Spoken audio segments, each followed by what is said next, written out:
On a cold November evening in 2017, 24-year-old Sydney Loofe went on a Tinder date in small town Nebraska and vanished without a trace. Friends and family launched a frantic search. Her last Snapchat post, captioned "Ready for my date," hinted at hopeful anticipation. But hope turned to horror when weeks later, Sydney's dismembered remains were discovered in garbage bags along rural roads. Suspicion quickly fell on the two people Sydney had met through the dating app: 51-year-old Aubrey Trail and 23-year-old Bailey Boswell, a mismatched pair with a dark history and even darker proclivities.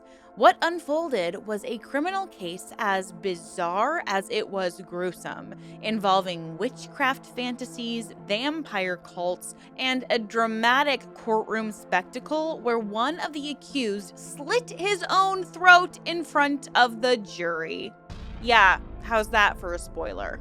Today, we are jumping into the twisted journey of Aubrey Trail and Bailey Bosworth, from their troubled backgrounds and criminal cons all the way to the chilling murder of Sydney Loofe. So sit back, relax, and take a deep breath. It's time to let the fresh air in.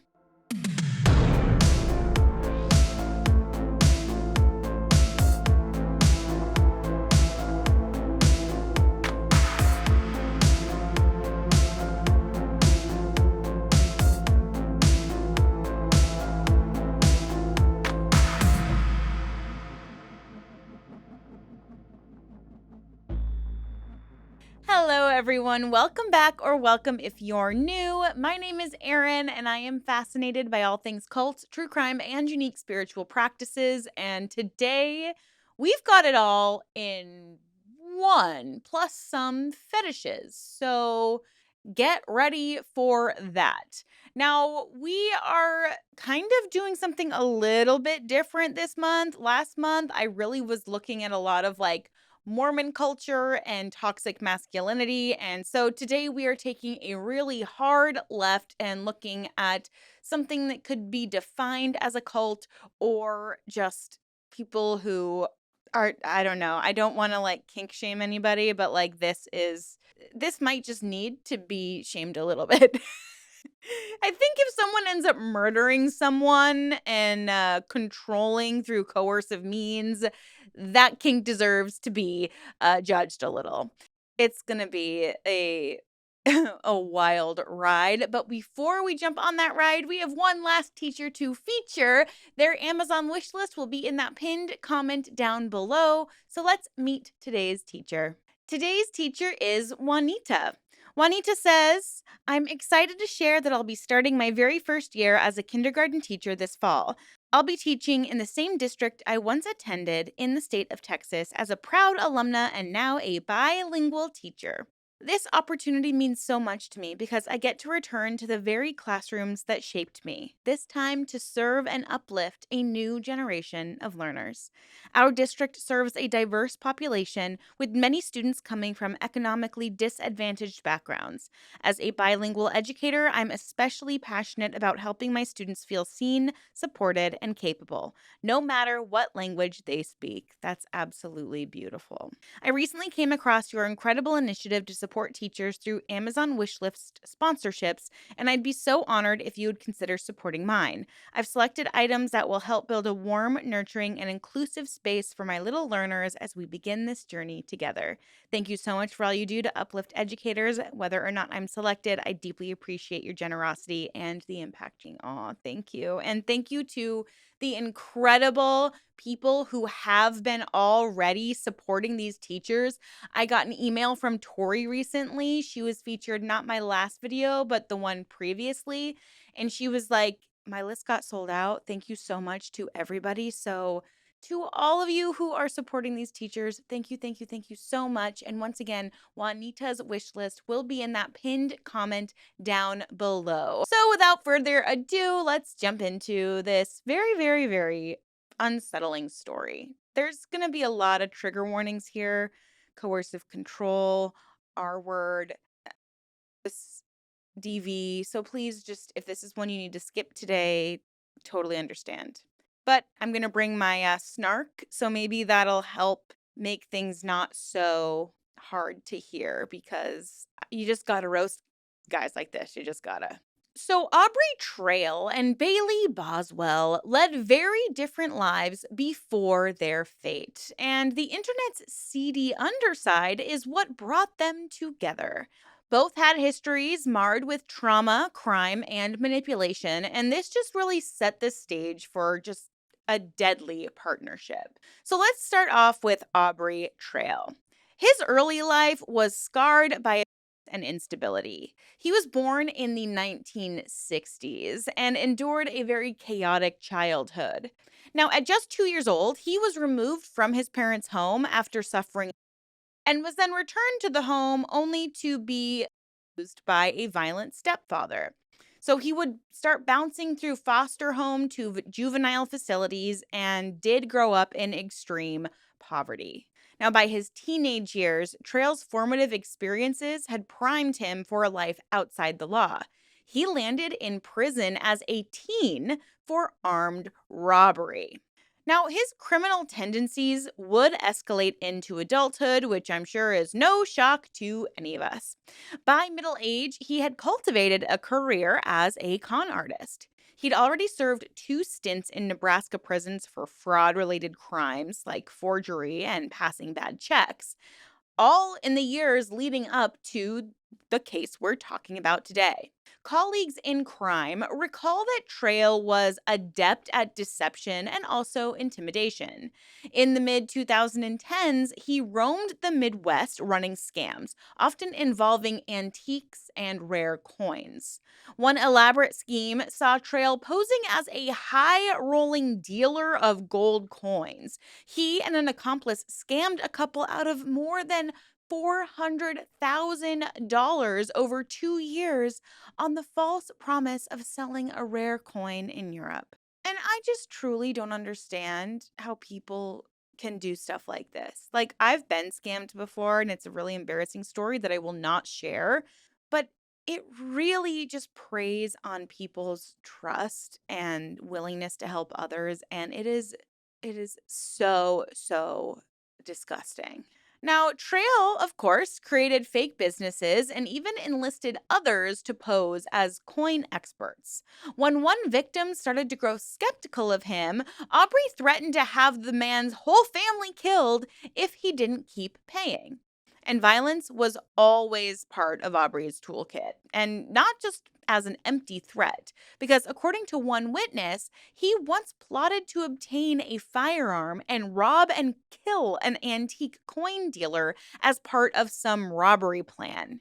This chilling willingness to resort to murder for profit would only foreshadow the far worse crimes to come. By 2017, Aubrey Trail was a wanted man on multiple fronts. In January of that year, a federal grand jury indicted him and a partner on 14 fraud counts for that $400,000 coin con, and each count would carry up to 10 years in prison. But somehow, that didn't slow Trail down. He would shift between cheap motels and rented homes, always scheming for the next dollar. And it was around this time that Trail crossed paths with a much younger woman who was looking for a sugar daddy. Bailey Boswell was her name, and he would draw her into his web of crime and manipulation. Bailey Marie Boswell grew up a world apart from Trail's hard luck upbringing, but she would eventually spiral down a disturbingly similar path of turmoil. She was raised in the rural community of Leon, Iowa, and was by all accounts a bright, athletic young woman in her teens. She was an all-star athlete in high school. She was a speedy track runner and a high-scoring basketball forward. Her talent earned her a college basketball scholarship offer, seemingly paving the way to a promising future. But Boswell's life veered off course soon after graduation. Tragedy had struck early. Boswell's biological father had been murdered when she was an infant, leaving a trauma that, while she scarcely remembered, cast a long shadow over her life. In college, according to her family, Bailey suffered an SA that absolutely devastated her emotionally. Around the same time, she fell into a toxic relationship with a man named Freddie Pennell, the man who would become her husband and the father of her child. Freddie, though, would prove to be monstrously abusive. In court, Boswell's mother, Priscilla, described how Freddie had beaten, choked, and sexually punished Bailey throughout their relationship. On one occasion, a pregnant Bailey was thrown down a flight of stairs and kicked in the face by Freddie. Time after time, her parents would receive panicked calls and rush to pick her up after particularly brutal beatings. Boswell, who was once so brightly spirited, had been broken down. She just wasn't her happy, bubbly self. She had no self esteem, her mother recalled of the daughter who returned from college a totally different person. And amid this domestic horror, Boswell turned to substance and eventually would lose custody of her young daughter. Authorities would intervene due to Freddie's drug use and violence, and the little girl, who was just a toddler at the time, was removed from the home. Boswell's parents took the child in, who remained in their care even as Bailey's legal troubles began to unfold. And finally, after enduring years of Bailey managed to leave Freddie and tried to rebuild her life. She moved to the small town of Princeton, Iowa, hoping for a fresh start away from her, but the damage was done. Boswell was now a single mother with trauma, addiction, and a criminal record. She had a minor 2016 charge for drug paraphernalia. I mean, she was totally vulnerable. She was financially desperate and completely adrift. It was in this fragile state, of course, that Bailey would meet Aubrey Trail.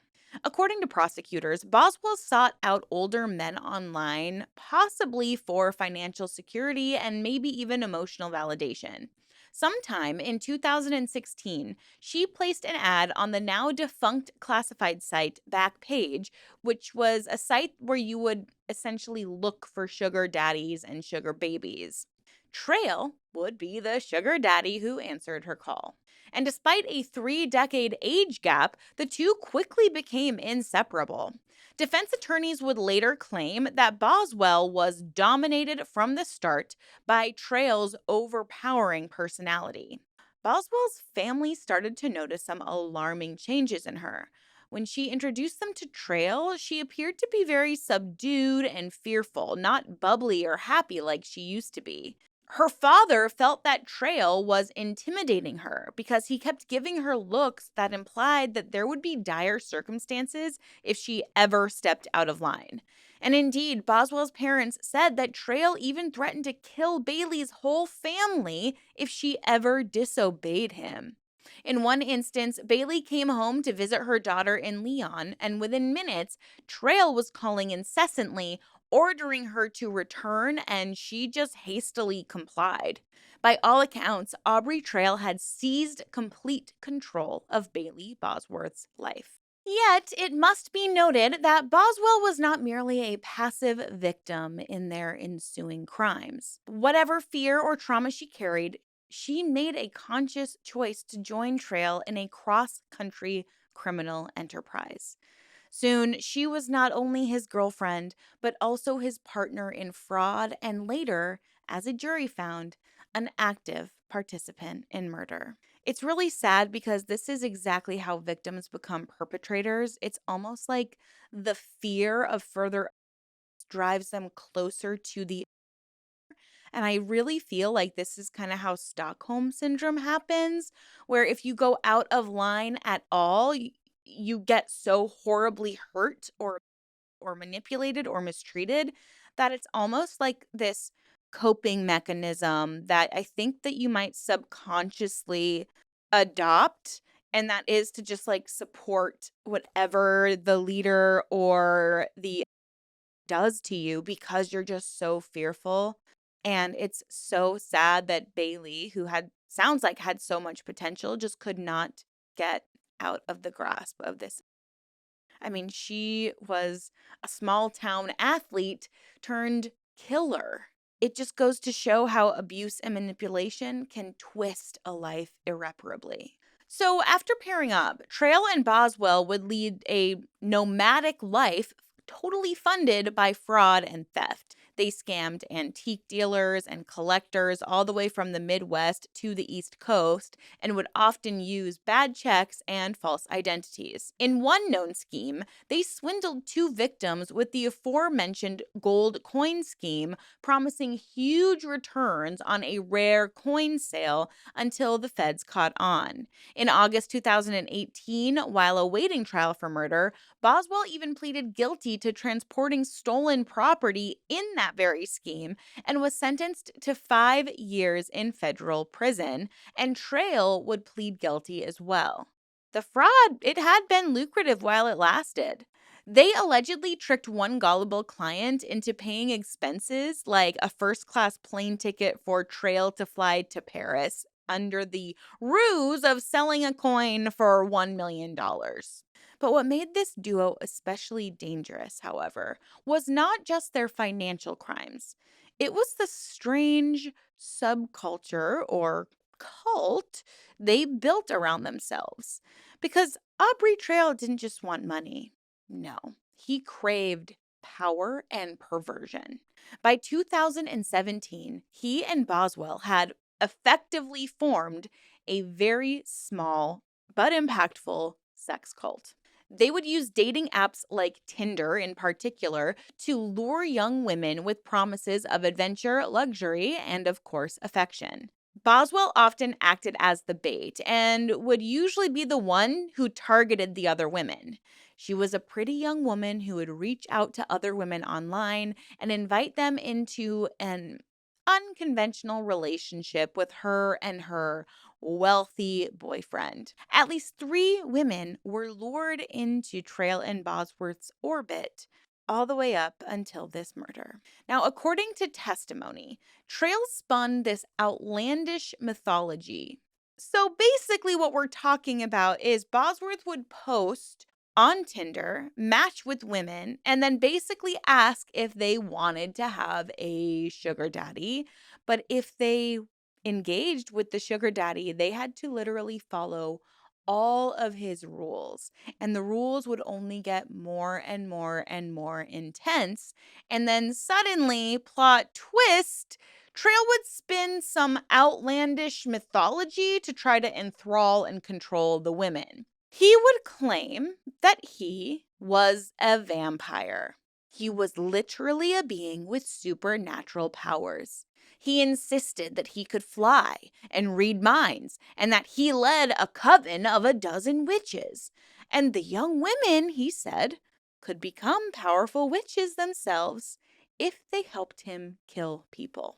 Not only that, but Trail demanded to be called Daddy, while Boswell, who was the queen witch of the coven, was to be called Mommy. To one of his recruits, who was a young 22-year-old, he solemnly explained that she needed to kill someone and take their last breath. He even showed staged photographs of other women that he claimed had gained witch powers through murder.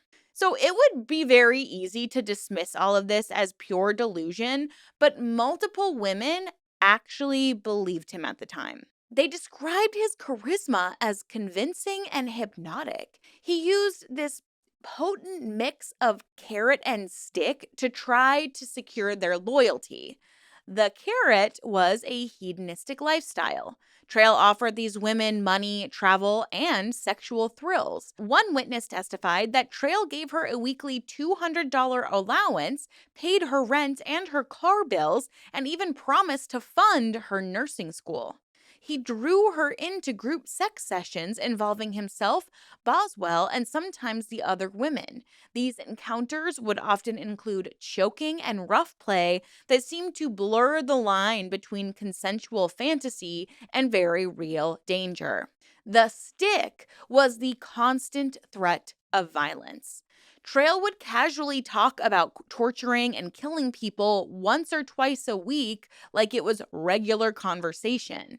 He kept a so called kill bag at the ready, stocked with tools like hammers and pliers, and graphically fantasized about ripping out fingernails or cutting off the eyelids of victims.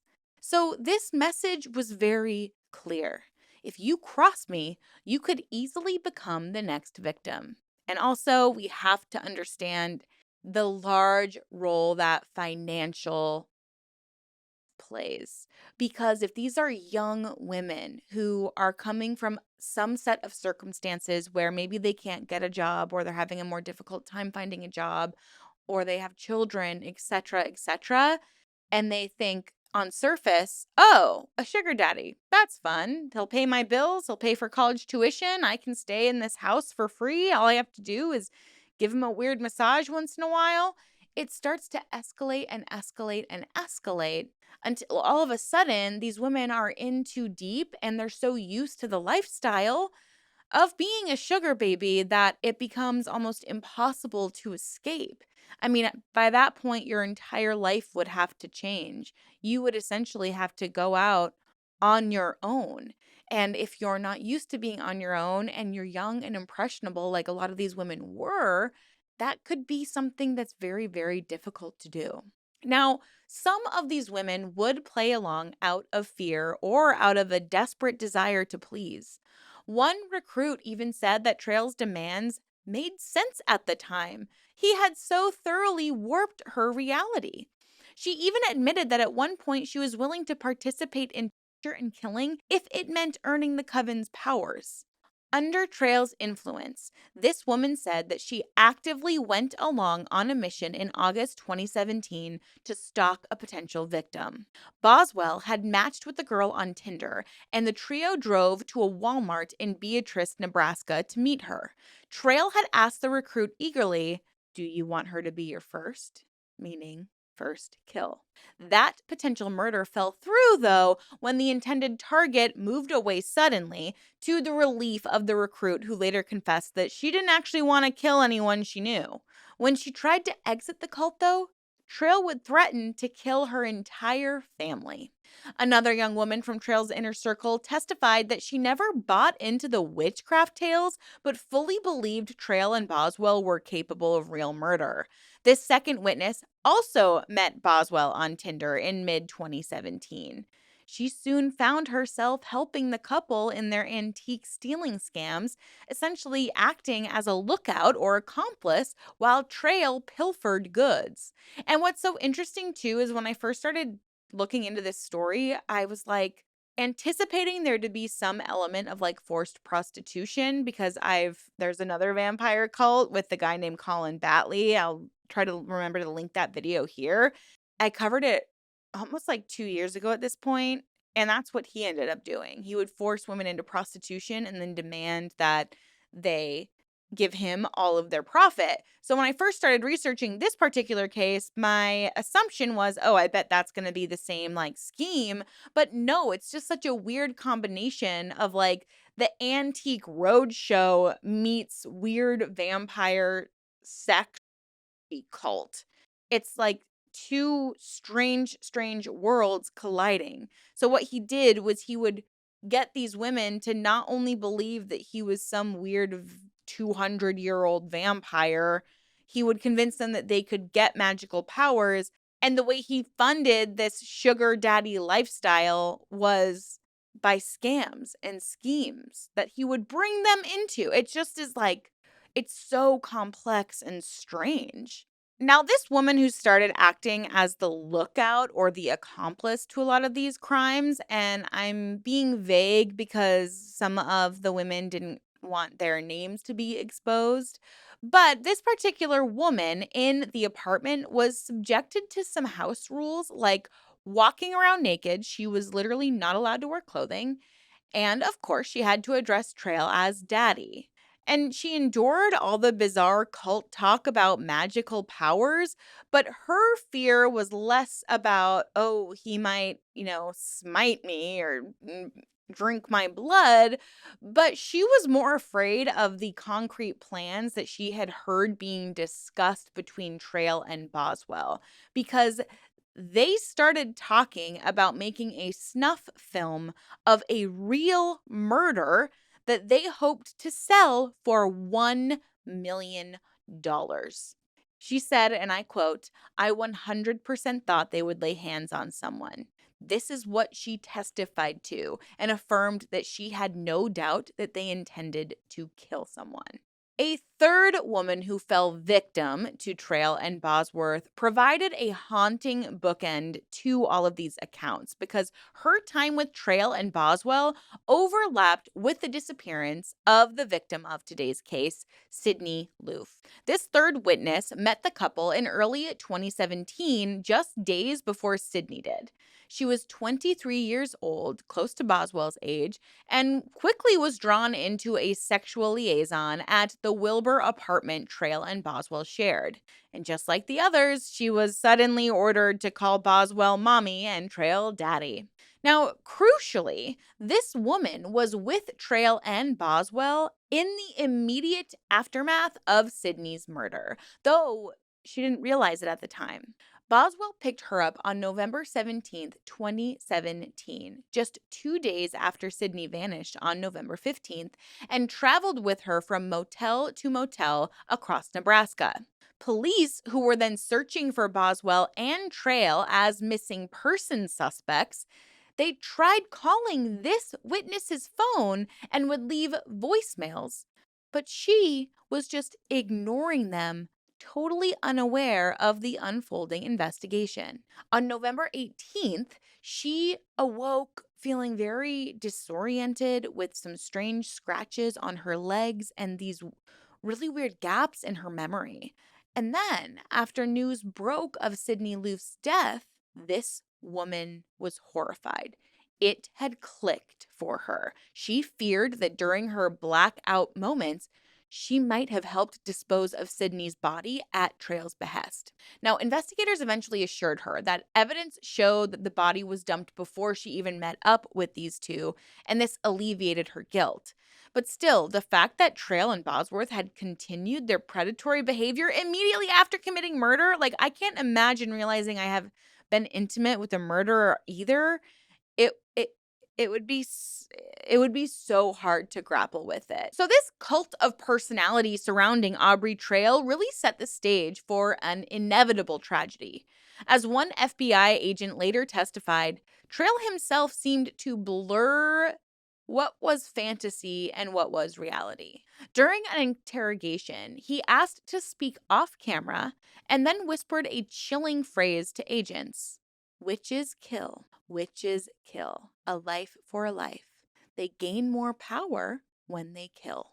It was as if he needed his grotesque creed to be known by all. Trail's witches had so far been all talk. No one had actually killed for these promised powers, but Trail and Boswell were determined to change that. According to multiple witnesses and Trail's own statements, by the fall of 2017, the pair were actively planning to kill an innocent victim. They had tried and failed to execute a murder earlier in the year, but they would not fail again. Tragically, they already had a target in sight. Another young woman that Bailey had found and targeted on Tinder, who would soon cross their path. And her name was Sydney Loofe. Sydney Irene Loofe was a friendly 24-year-old from Lincoln, Nebraska. She was a clerk at the local Menards hardware store and was known for her love of fishing and her resilience in managing health challenges like scoliosis, anxiety, and even depression. In mid-November 2017, Sydney was looking for companionship on Tinder. And that's unfortunately how she connected with a profile named Audrey. Not Aubrey, but Audrey. And it was actually Bailey Boswell using a pseudonym. The two young women chatted and decided to meet up in person. And unbeknownst to Sydney, this simple online match was just a trap set up by Boswell and Trail. On November 15th, 2017, Sydney and Bailey had their first date. Boswell would later claim that they drove around smoking pot and then hung out that evening. Now, I think Sydney did have some kind of red flag waving in her head because she actually asked Bailey Boswell multiple times, like, hey, it's just going to be us today, right? Like, there's no one else going to show up. There's not going to be like a third party present. And Boswell assured her, yep, it's just going to be the two of them. But unfortunately, Trail was never that far away. Evidence shows that on November 14th, Trail and Boswell checked into a Lincoln motel near Sydney's workplace shortly before the date, likely trying to surveil Sydney or position themselves for what was to come. In fact, hotel clerks would later report seeing a young woman resembling Sydney with Aubrey, Trail, and Boswell at a different hotel weeks before the murder.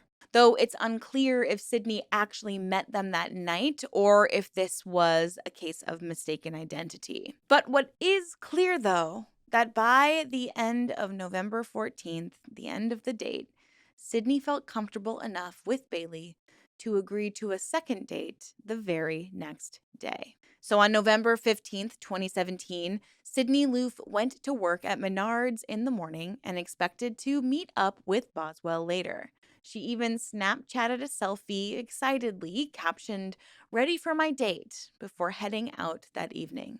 But as Sydney's workday began, Aubrey and Boswell were already preparing for her murder. The prosecution would later lay out a meticulous timeline of their movements that day. Around lunchtime, before Sydney's shift was over, Trail and Boswell went on a shopping spree for tools of destruction. At Home Depot, surveillance cameras caught them buying a 12-inch hacksaw, wire cutters, drop cloths, and a utility knife with extra blades. At a local Dollar General, Boswell purchased Clorox bleach and hefty trash bags. Trail, meanwhile, stopped at Sydney's own workplace Menards around noon. Video footage shows him entering the store just as Sydney was leaving on break. He can literally be seen glancing over his shoulder at her. I can't even imagine. It's just so creepy. It's so creepy and so scary.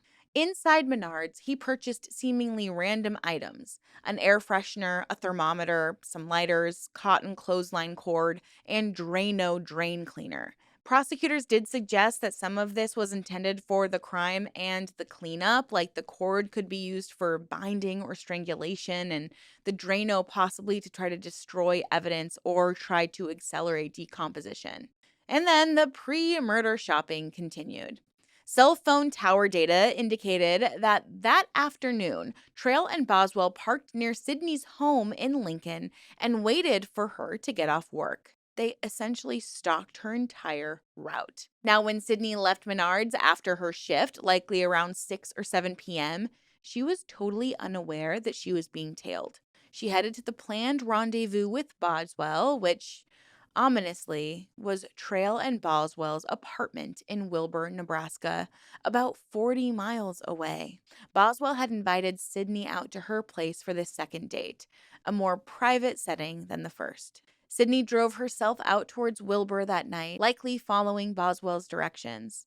Phone records later showed that Sydney's phone traveled from her Lincoln home toward Wilbur in tandem with Boswell's phone. At 8:32 p.m. on November 15th, Sydney's phone pinged for the last time in Wilbur and then abruptly shut off. That was the final digital trace of Sydney Loofe alive. Now, what exactly transpired in Trail and Boswell's apartment that night is known only to the killers. Trail and Boswell's stories about it would shift dramatically over time. Trail alone gave at least 4 different accounts, but the horrifying outcome is certain. Sydney Loofe was murdered that night. She was restrained, likely with handcuffs or bindings, and strangled to death. Later at trial, Trail admitted under oath that he killed Sydney by wrapping an extension cord around her neck and pulling tight. The violence didn't just stop with murder. Sydney's body was grotesquely dismembered into 14 pieces, using the blades and saws that they had purchased. Trail and Boswell cut up the corpse and carefully wrapped the parts in garbage bags. They even included some of her personal items like sex toys, clothing, a dog leash, and collar, all in the disposed bags, perhaps to try to eliminate evidence from the apartment or even to taunt investigators. And then, in the early hours of November 16th, the killers cleaned the crime scene with the thoroughness born from experience. They scrubbed with bleach so much that the landlord upstairs would later notice the intense chemical smell and even see a family member fall ill with vomiting and hives from the fumes. Trail and Boswell turned up the apartment's air conditioning despite the chilly weather, likely to try to ventilate the odor or slow decomposition. They gathered Sydney's clothes, phones, and other belongings, and in a calculated move, they drove out to the countryside to dispose of her remains. Cell phone tower and store receipts paint a picture of their route. On November 16th, Boswell was seen on surveillance buying more trash bags, bleach, and a large plastic trash bin at a grocery store in Wilbur. The pair's phones then pinged along highways leading to rural Clay County, about an hour west, and back to Wilbur, a circuit that corresponds to dumping the evidence. They then scattered Sydney's body parts along gravel back roads near the town of Edgar, Nebraska. The remains were left in ditch weeds and fields, hidden in black contractor bags. So thorough was the dismemberment and distribution that one of Sydney's upper arm bones was never found despite exhaustive searches. And as a final touch in their cover up, Trail later admitted that they threw Sydney's phone, driver's license, and credit card into a river or a field. In fact, acting on Trail's jailhouse tip, police would find those items at a cemetery in Wilbur, discarded along with the murder weapon. Trail's information on where he tossed the phone proved accurate, lending credibility to at least the last part of his confession. By the time Sydney was reported missing, her killers were already executing an escape plan and weaving a web of lies to deflect suspicion. When Sydney didn't show up for work on November 16th, her coworkers and family knew something was wrong. She was responsible and punctual, so an unannounced absence was totally out of character for her. That morning, Sydney's mother, Sydney Loofe, sent her a text message, unaware that Sydney had been on a Tinder date the night before, and the silence in response was deafening. By that evening, with still no word from Sydney, her mother reported her missing to Lincoln police. Now, investigators acted quickly. A welfare check at Sydney's basement apartment in Lincoln found nothing amiss, except for what was not there. Sydney herself was gone, but her car, her glasses, and her purse had all been left behind in her home. Even Sydney's cat had been left unfed. And these were alarming signs of foul play because Sydney clearly hadn't intended to run away or be gone long. She had left all of her essentials and planned to return home after that date. The key break in locating Sydney's last movements came from a friend's sleuthing. One of Sydney's closest friends, Brooklyn McChrystal, knew Sydney had mentioned a Tinder date with a woman named Aubrey. Desperate to help, McChrystal opened her own Tinder app and started swiping through the profiles. Now, after countless swipes, she found Audrey's profile, which matched the scant details that Sydney had given. McChrystal would message Audrey through the app, and remarkably, Audrey, aka Boswell, replied and even gave out a phone number. McChrystal immediately turned this information over to law enforcement. So, the very same method that Bailey Boswell and Aubrey Trail would use and had been using to target and harm and coerce and now kill women was the very same method that would lead to their demise. With Boswell's phone number in hand and cell phone records, authorities swiftly traced the number to a basement apartment in Wilbur, Nebraska, the very place where Sydney's phone had last pinged. On November 17th, just 2 days after the murder, Saline County Sheriff deputies went to that Wilbur duplex for a knock and talk, but no one answered the door. So, the deputies entered using the landlord's key, finding the unit empty. However, they were hit with the pungent odor of bleach permeating the space. Aside from the chemical smell, the apartment appeared unusually tidy and normal, a sign that any struggle or mess had been carefully cleaned up. The officers left to obtain a full search warrant, and when they returned with that warrant the very next day, the scene was totally unchanged. Whatever evidence of murder that once existed had likely been erased in those first 24 hours after the crime. But still, the circumstantial evidence of bleach and the knowledge that Sydney's phone went dark at that location made Trail and Boswell the primary suspects in her disappearance. And by this time, of course, these two were on the run. They had fled Wilbur, probably November 16th, right after dumping Sydney's remains. For about 2 weeks, their whereabouts were completely unknown. In that window, police publicly named them as persons of interest on November 28th. And then the fugitives took an outrageous step. They went live on Facebook to proclaim their innocence. On November 29th, a Facebook page set up by Sydney's worried family titled Finding Sydney Loofe suddenly featured a video of Aubrey Trail and Bailey Bosworth themselves. In the video, recorded in a car, Boswell calmly explains her version of the events. She claims she picked Sydney up, they drove around Lincoln, smoked a bit, and then after the date, she supposedly dropped Sydney off at a friend's house.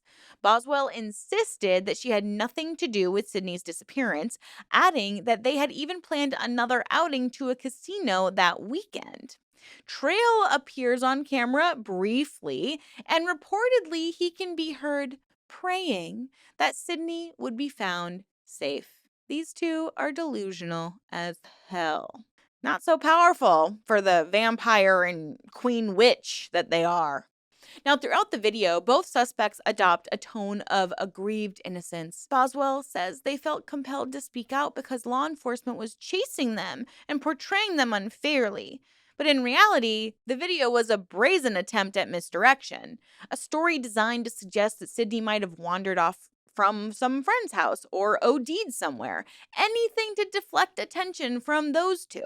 And of course, investigators immediately noted the inconsistencies. For one, Sydney's friend said she didn't have any such friends she'd visited that night, and Sydney's own car was still at her home.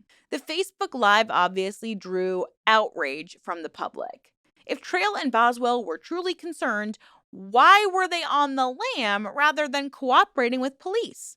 And within hours, that video was deleted from the Finding Sydney page amid all the backlash. But the damage, or rather the benefit to police, was done. The bizarre broadcast had confirmed that Trail and Boswell were actively evading authorities. It also provided clues to their location. Some viewers thought the two might be near the southern U.S. based on a comment Trail made about the police chasing them, like Bonnie and Clyde, and referencing being very far from Nebraska. And so a multi state manhunt ensued. Now we come to November 30th, 2017. And acting on tips, federal agents and local police finally would capture Aubrey Trail and Bailey Boswell at a motel in Branson, Missouri. They were arrested without incident. Not on murder charges yet, but on the outstanding federal fraud charges that were already pending against them. When arrested, the couple had in their possession a collection of survival gear that spoke to their next move: maps, sleeping bags, and hiking boots, supplies that investigators believe were intended for some kind of planned escape into Mexico. In short, they were caught mid-getaway, roughly 500 miles from the crime scene. Boswell's 2007 Trailblazer SUV, which they'd used for their flight, was impounded and later searched. Inside, investigators found compelling evidence tying the pair to Sydney's death. In the car were Sydney's blood stains and other forensic clues. For the moment, though, there was still no body recovered, so Sydney Loofe was still considered to be missing. So her family was spending these weeks just clinging to hope. But that hope would be extinguished the very first week of December. After nearly 3 weeks of searching, on December 4th and 5th of 2017, Sydney's remains were found. Law enforcement teams, guided by cell phone data and perhaps Trail's initial partial cooperation, they scoured the rural Clay County area. They discovered multiple 30-gallon trash bags littered in ditches off a gravel road near Edgar, Nebraska. Inside, they made a grim series of findings: dismembered human remains, later confirmed to be Sydney Loofe's. So, secure behind bars after their arrest, Trail and Boswell would begin to craft their defense narratives. Very early on, they both vehemently denied killing Sydney. They stuck to the gist of their Facebook Live story. Yes, they were with her on the day she went missing and was killed, but she was alive and well when they parted ways. This is all just a coincidence. I'm a powerful vampire. If I wanted to make her disappear, I could have.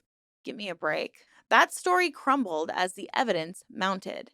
In late January 2018, with Sydney's autopsy confirming homicide, Aubrey Trail abruptly changed course. He began to confess, albeit on his own bizarre terms. From jail, Trail reached out to a reporter in a series of phone calls. On January 25th, 2018, the Omaha World Herald reported that Trail had claimed responsibility for Sydney Loofe's death, though not in the way prosecutors believed. Trail said that he alone had killed Sydney, pointedly exonerating Boswell. He even invoked the ancient law of retaliation, saying that he deserved to be executed in exchange for Sydney's life. It was an apparent attempt at martyrdom or perhaps chivalry, trying to cast himself as the sole culprit and spare his young lover. But just a week later, he would spin yet another tale. In February 2018, he alleged that Sydney actually she died accidentally during some kinky sex involving two other women. So this was the first appearance of what would become his core defense. Sydney's death was just an accident, not a murder. So then why did you have to dismember? I think that going so far, I mean, it's one thing to murder somebody, but to go so far as to dismember someone, you have to be sick. I can't even look at a raw cut of meat without feeling sick to my stomach. I don't understand how people can do this. I mean, this was all planned and there was no motive. It was seemingly completely random. What, to prove that you're some kind of weird vampire king to your fake witch cult? What is this? So, as he spun this tale, he tried to claim that Sydney voluntarily participated in a consensual sexual encounter slash fantasy on November 16th. He oddly stated that it was the third date on November 16th, which just didn't align with the known facts. So, according to him, the scenario involved Sydney, Boswell, and himself engaging in rough sex, wherein Sydney would be choked for pleasure. Trail asserted that Sydney's asphyxiation went too far accidentally, and that resulted in her death. And so, panicking, he dismembered and hid her body, but only to cover up an accident. It wasn't like a premeditated murder. It was a very self-serving narrative that turned Sydney from victim to participant in whatever grotesque fantasy that this guy had. So over the following months, Trail would tweak and adjust his story. And in one third confession, he insisted that the plan was a consensual sexual fantasy with two women present, and Sydney's death was an unforeseen outcome. And then in a fourth confession, he recanted parts of prior versions of his stories, now denying that there was ever group sex or a planned threesome, but he still maintained the line that he had accidentally choked Sydney to death. And what blows my mind too is Sydney was looking for female companionship. So I just feel like him using this as some type of weird excuse is really, really strange. If you are, I don't know, obviously don't know what Sydney's sexual orientation is, but it just seems so odd that these women who are being lured in by a woman who is posing as other women online somehow get tricked into being sugar babies for some dude and sleeping with him. And now he is wielding these stories about how this woman who was attracted to another woman also somehow found him, a dude in his 50s or 60s, so attractive that she had to have violent intercourse with him. It just doesn't like compute in my brain. And then he also floated this really odd sideline that he claimed his job was to make fetish porn videos funded by wealthy clients, and that Sydney had agreed to be filmed in an asphyxiation scene. He said that he paid Sydney for this and implied that she knew the risks since choking can lead to death. However, investigators found zero evidence of any such video or arrangement, obviously, because there were no recordings of Sydney that were ever recovered. And friends and family say that Sydney would never have consented to such a thing. And this actually makes me really effing angry, too, because your loved one goes missing. Then you find out that she was murdered. And she wasn't just brutally murdered, her body was dismembered by this disgusting excuse of a human man. And then he's wielding this story that obviously the family is going to hear about whatever weird fantasy he had and did with Sydney that he didn't even do. So the poor friends and family are just constantly having to visualize these scenarios because your brain just doesn't want to stop seeing it when you hear it. And it makes me so angry. If you're gonna confess to the crime, just say, hey, I did it. Don't make up all of these stories because you know it's going to become public record. You have to know it's going to become public record. So just shut up, stop talking, and stop making it even more difficult for the surviving friends and family.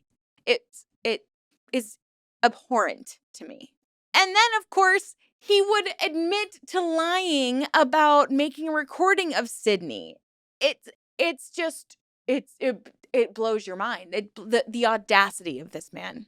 But because he just wouldn't stop talking, obviously the investigators totally stopped buying his account that it was all just an innocent accident. While combing through jail communications, authorities discovered that Aubrey Trail had been sending coded letters to Bailey Boswell while they were both in custody. Once deciphered, these letters revealed a coordinated cover story. Trail was instructing Boswell on what to testify to. He urged her to stick to a narrative that he alone killed Sydney and she was merely a forced witness.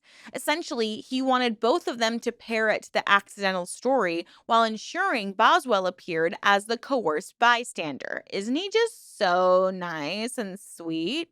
Now, this revelation severely undercut the credibility of both of their accounts, showing that they were conspiring to mislead the court.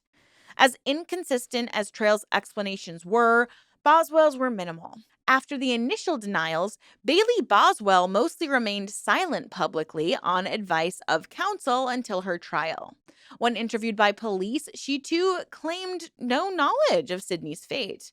But pieces of evidence contradicted her innocence. For one, Boswell was clearly caught on surveillance video with Trail buying all the tools that were used to dismember Sydney.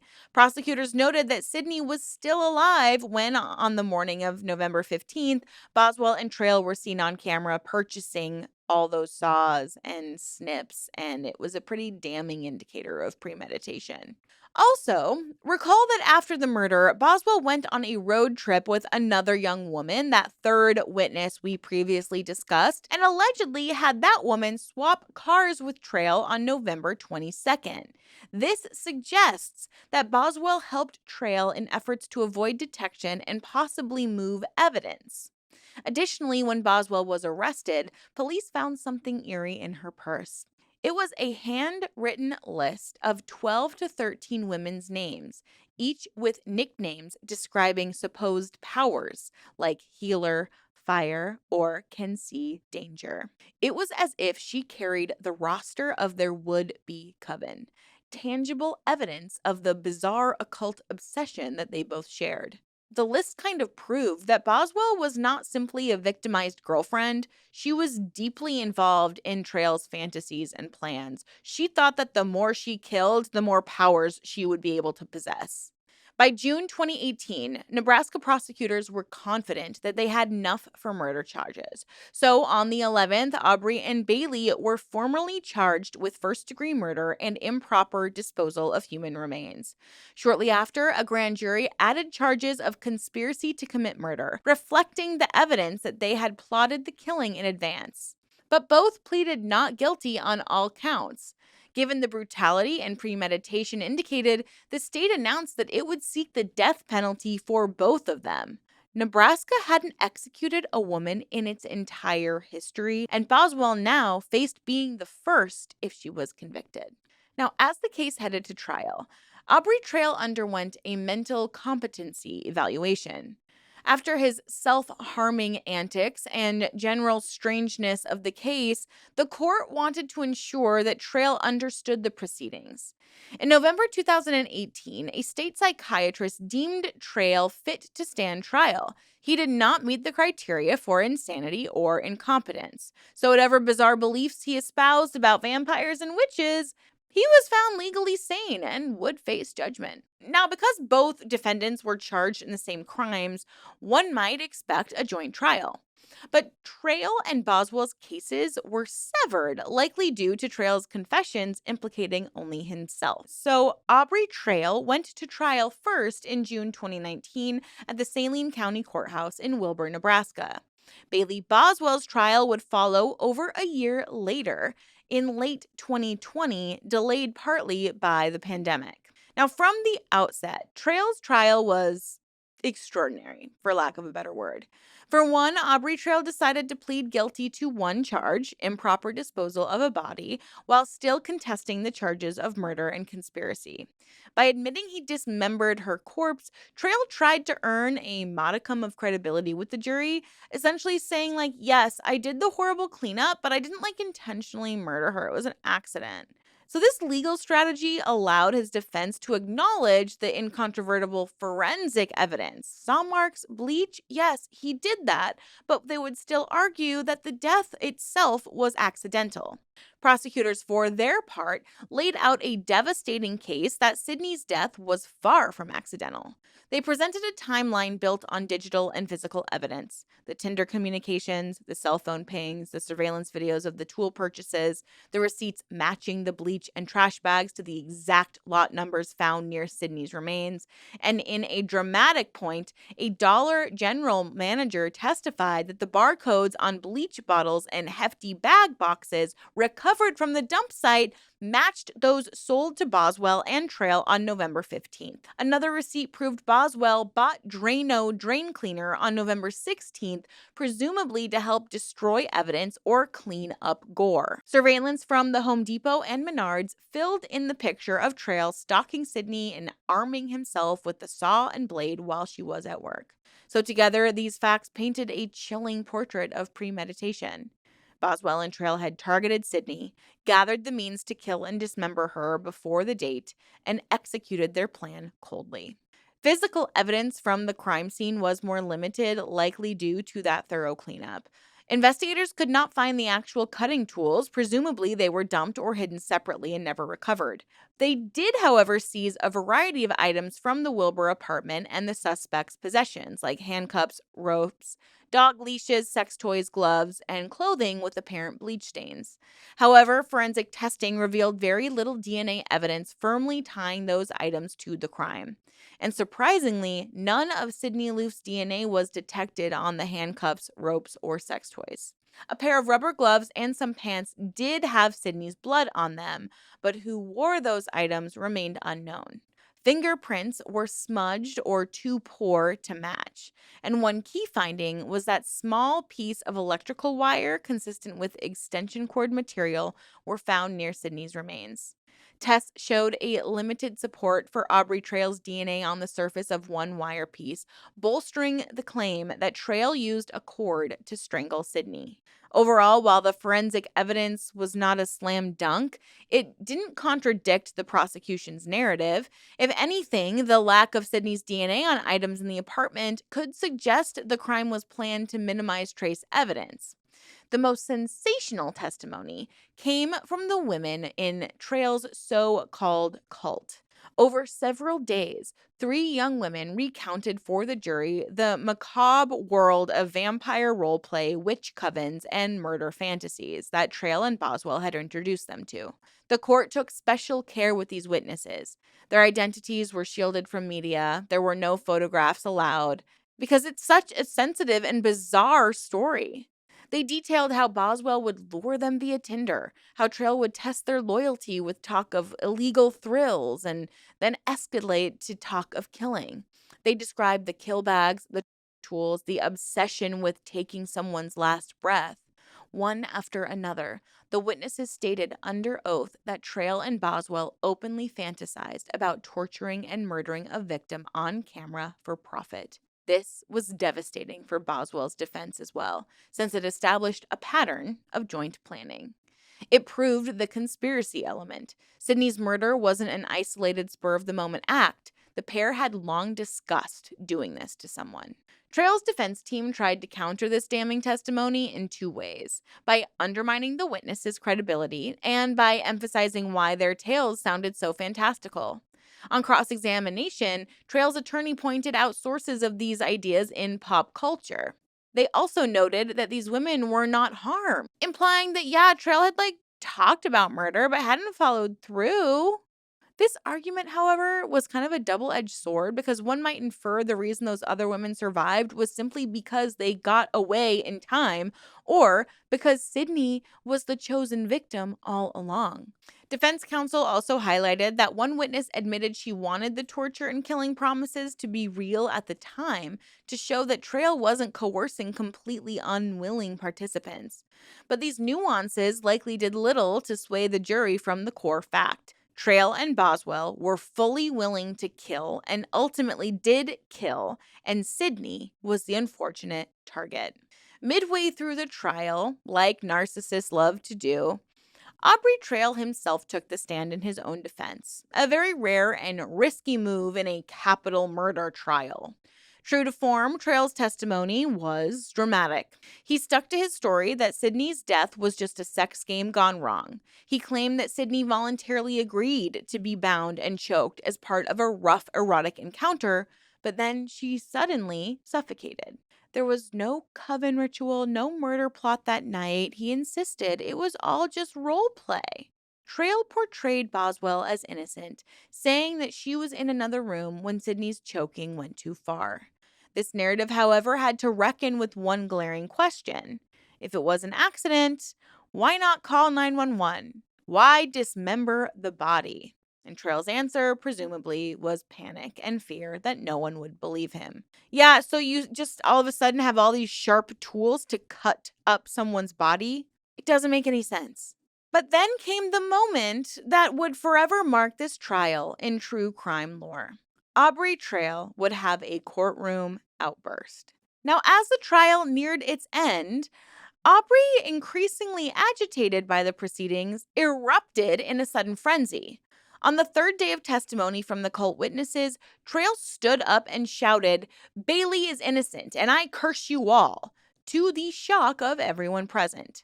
Immediately after that, he pulled out a hidden object and slashed his own throat in front of the jury. Obviously, chaos ensued, and guards and medics rushed to subdue him and try to treat his wounds. Blood gushed from what turned out to be a razor blade that Trail had somehow smuggled into court. The injury was not fatal, but reports described it as not deep enough to hit major vessels, but it was gruesome enough to halt the trial. Trail was then taken to a hospital for stitches and recovery, and it delayed the trial for 2 days. When court resumed, Trail waived his right to be physically present for the remainder of the trial. Whether out of embarrassment or strategy or ongoing medical issues, he watched the closing arguments via video from another room. The judge instructed the jury not to let Trail's self-harm stunt influence their deliberations, an instruction obviously easier said than done.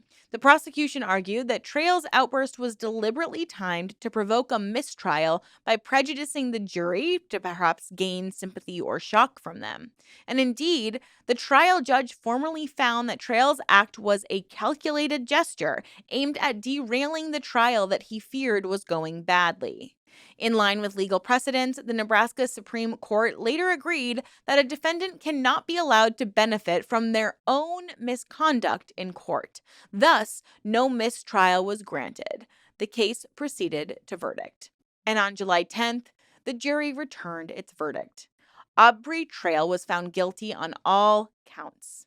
The evidence of planning and the brutality of the attack had overwhelmed his feeble accident story. With the conviction, the trial moved into the penalty phase. Would Aubrey Trail be sentenced to death or life in prison? In Nebraska, death penalty sentencing is decided by a panel of 3 judges, not the jury. So, in late 2019 and early 2020, a separate hearing convened to weigh aggravating factors versus mitigating factors. Trail's violent criminal history, the heinous nature of Sydney's murder, and the apparent exceptional depravity all weighed on the aggravating side. And indeed, the judges would have little trouble seeing depravity. But on the mitigating side, Trail's attorneys emphasized that his traumatic childhood, mental health issues, and his acceptance of responsibility to a point highlighted that he had confessed and tried to help locate Sydney's phone and remains, arguing that these actions showed he wasn't the worst of the worst.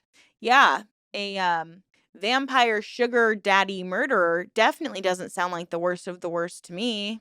Trail himself declined to beg for mercy. If anything, he often reiterated that he expected to be executed and was at peace with that. So, these judges, just a few days later, would unanimously sentence him to death. Now, he was given an opportunity to speak, and in a stunning statement to the court and Sydney's family, he said, "Almost everything I've said before was a lie unless it benefited me." Awesome. He admitted that Sydney did not die from a consensual erotic asphyxiation mishap, despite what he had claimed at trial.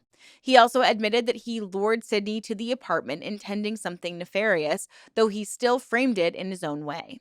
Trail explained that the original plan was to recruit Sydney into their criminal and sexual lifestyle, not necessarily kill her. He said that after the first date, he believed Sydney was interested in joining them for consensual illegal adventures, but when he and Boswell revealed their criminal activities proposition to Sydney, she reacted with horror and freaked out, like I think any reasonable person would. Realizing that Sydney was now a liability who might go to the police, Trail decided on the spot that he had to silence her.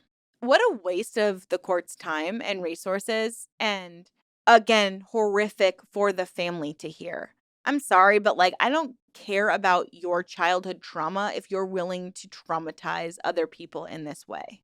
She did nothing but reject my lifestyle and threaten to expose it, and I killed her for it.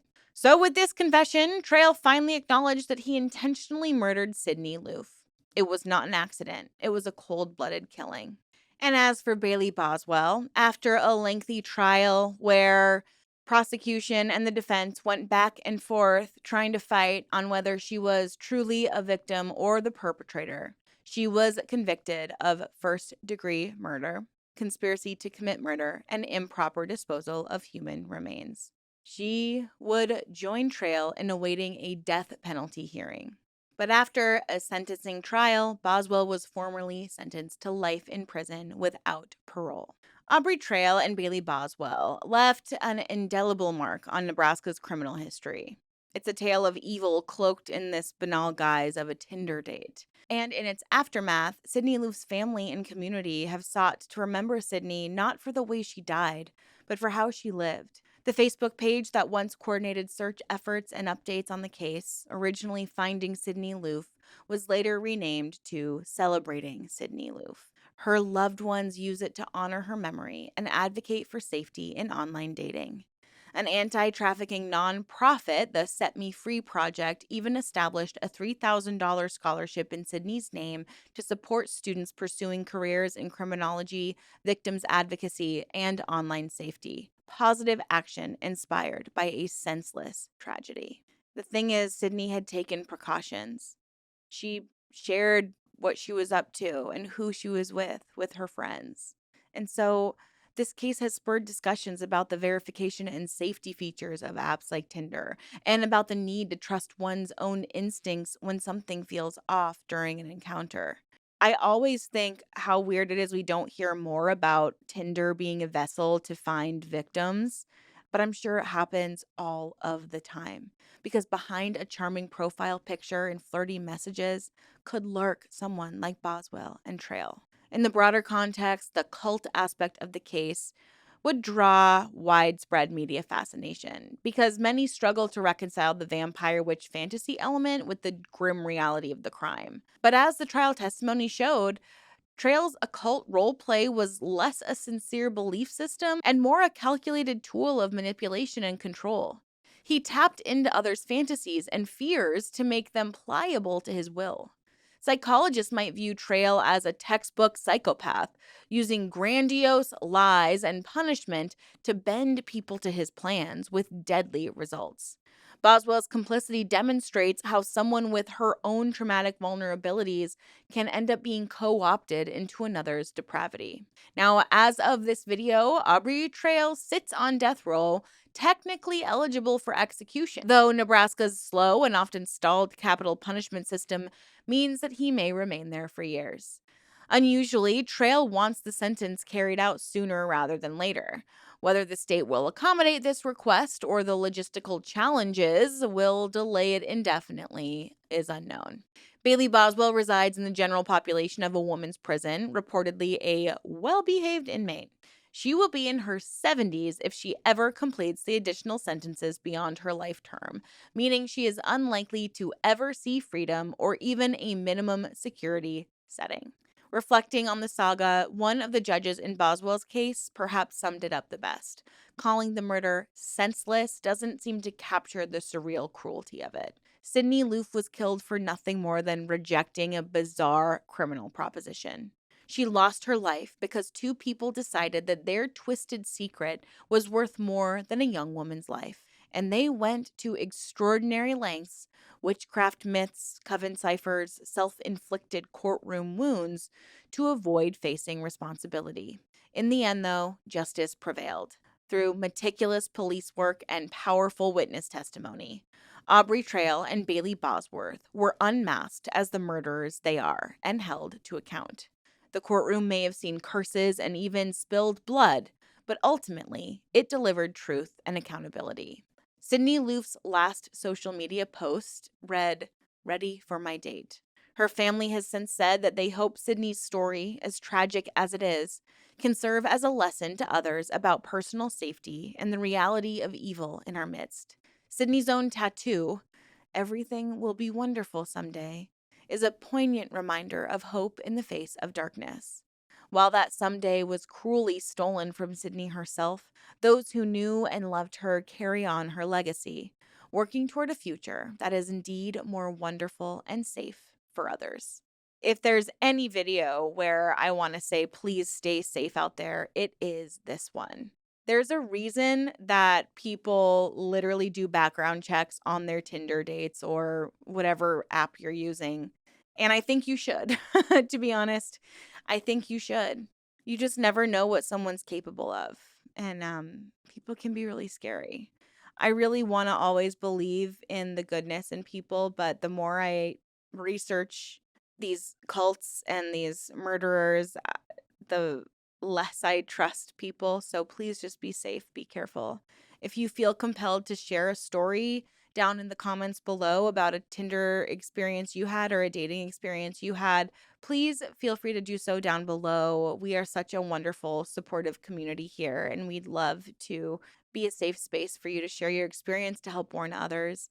And once again, I want to remind everyone about our teacher wish list. Juanita's list is in that pinned comment down below. I would absolutely love it, and I'm sure she would too if you wouldn't mind helping her out if you have the means to do so right now. I know times are really tough. So please, please, please, please stay safe out there. Always ask questions and always stay skeptical. I'll see you in my next video soon.